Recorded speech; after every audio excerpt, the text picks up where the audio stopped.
Résumé du livre The Psychology of Selling, William Atkinson. William Atkinson explore dans ce livre l'importance de la psychologie dans l'art de vendre. Pour lui, la vente ne repose pas uniquement sur les techniques commerciales, mais sur la compréhension du comportement humain, des motivations profondes et des émotions qui influencent les décisions d'achat. Dans The Psychology of Selling, William Atkinson insiste beaucoup sur la compréhension du comportement humain comme base de la vente. Selon Atkinson, qu'est-ce qu'un comportement humain? Le comportement humain est l'ensemble des réactions, attitudes et décisions qu'une personne manifeste face à une situation donnée, et ces réactions sont guidées non pas uniquement par la logique, mais surtout par 1. Les émotions, désir, peur, ambition, confort, fierté. 2. Les motivations inconscientes, envie de reconnaissance, sécurité, statut social. 3. L'influence extérieure, suggestion, ambiance, image du vendeur. Pour Atkinson, comprendre le comportement humain, c'est reconnaître que les gens achètent rarement par raison pure, mais pour satisfaire un besoin émotionnel profond. Exemple simple.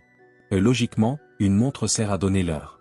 Mais en réalité, beaucoup de gens achètent une montre pour le prestige, l'élégance ou la reconnaissance sociale. Le vendeur qui comprend ce comportement humain sait qu'il doit vendre un symbole de statut plutôt qu'un simple objet. Le comportement humain, chez Atkinson, c'est la manière dont une personne agit, choisit et réagit en fonction de ses émotions, désirs et influences psychologiques. 2. Les principes clés du livre. 1. Comprendre la nature humaine. Les gens achètent rarement pour des raisons purement logiques. Leurs décisions sont motivées par des désirs, émotions, peurs et aspirations. Un bon vendeur doit savoir écouter, observer et analyser pour cerner ses motivations. 2. L'importance de la confiance. La relation vendeur-client repose sur la confiance mutuelle. Et être sincère, honnête et crédible est essentiel pour bâtir une relation durable. 3. Le pouvoir de la suggestion. Atkinson insiste sur l'influence de la suggestion subtile. Des mots, des attitudes ou des images bien choisies peuvent orienter la pensée et les émotions du client. 4. Les motivations d'achat. Selon Atkinson, les clients achètent pour satisfaire le désir de gain, la peur de perdre, le désir de confort, l'ambition personnelle, la fierté et reconnaissance. Un vendeur doit identifier laquelle domine chez son interlocuteur. 5. L'importance de la persuasion éthique. Convaincre, ce n'est pas manipuler. Le vendeur doit apporter une réelle valeur et aider le client à prendre la meilleure décision pour lui. 3. Les grandes leçons pour réussir dans la vente. 1. Étudier vos clients plus que vos produits. Comprendre leurs besoins est plus puissant que mémoriser des caractéristiques. 2. Apprenez à influencer les émotions, c'est l'émotion qui déclenche l'action d'achat. 3. Développez votre confiance en vous, un vendeur sûr de lui inspire sécurité. 4. Pratiquez l'écoute active. Plus vous écoutez, plus le client vous donnera les clés de sa décision. 5. Construisez des relations durables, un bon vendeur ne cherche pas une vente unique mais un client fidèle. 4. Exercices pratiques pour l'art de réussir. Exercice 1. Identifiez les motivations d'achat. Listez 5 clients ou amis. Demandez-leur, pourquoi achetez-vous ce produit ou service? Classez leurs réponses selon gain, peur, confort, ambition, reconnaissance.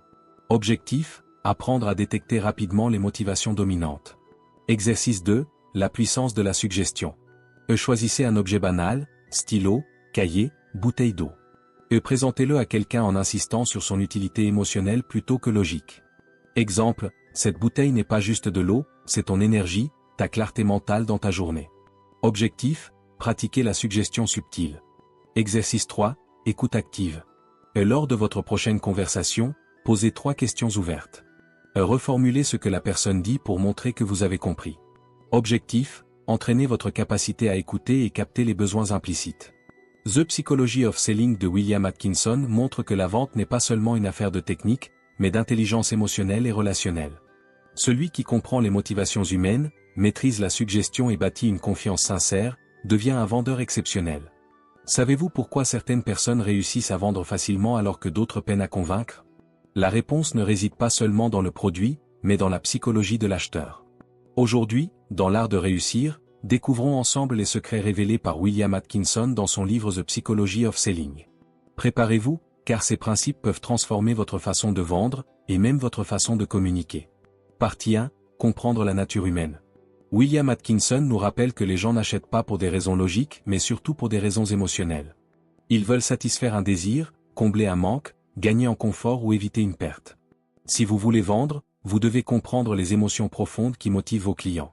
Partie 2, la confiance, fondation de toute vente. Un client n'achète pas un produit, il achète une personne.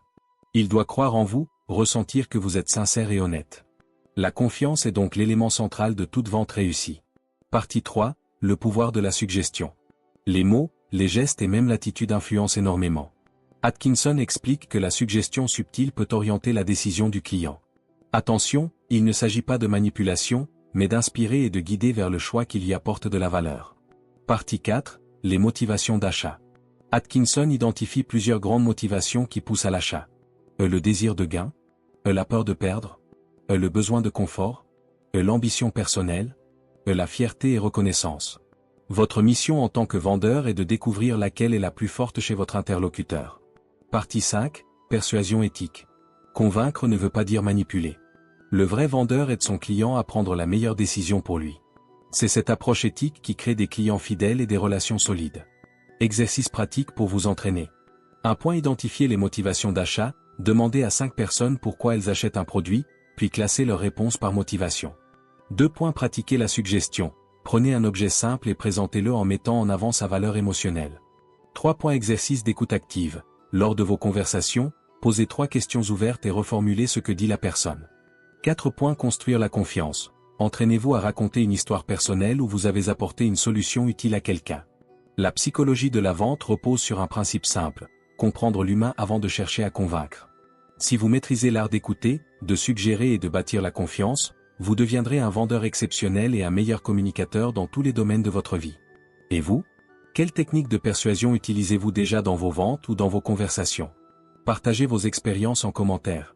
N'oubliez pas de vous abonner à l'art de réussir, d'aimer la vidéo et de la partager à quelqu'un qui veut améliorer ses compétences en vente. Ensemble, progressons vers la réussite. L'art de réussir, la chaîne de partage du succès.